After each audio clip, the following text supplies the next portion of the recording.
I'm not really from the blogging, internet type of generation.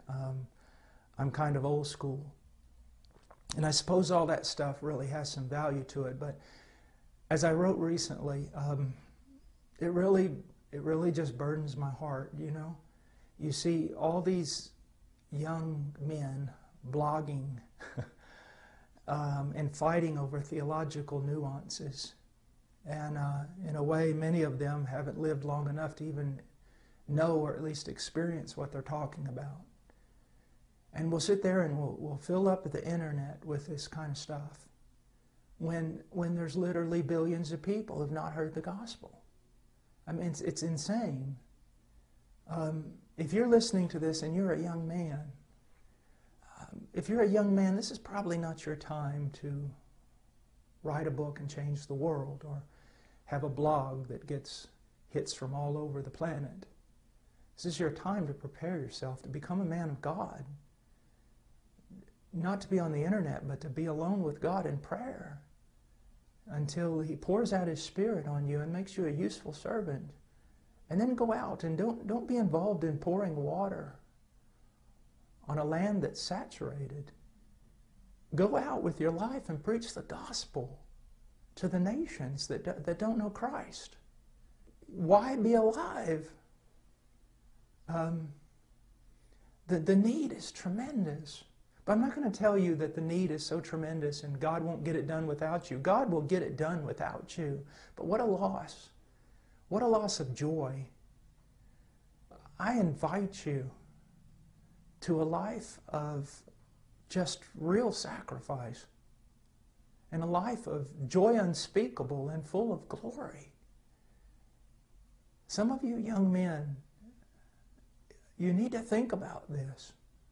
You need to think about going out there and preaching the gospel, suffering for Christ and relishing that suffering. Now, I'm 49 years old and my body is broken into a million pieces.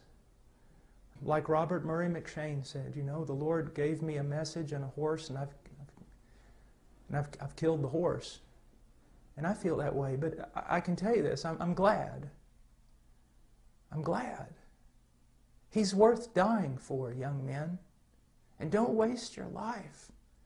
Get out there and preach the gospel. Go to the fields. Go to the places where it's dark.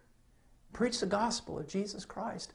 You know, right now, I'm just rejoicing in what God's doing in India and Nepal, but there's Tibet. You know, God, I ask God, when are you going to open the door for Tibet? And China? And when are you going to open the door for Mongolia? Young men,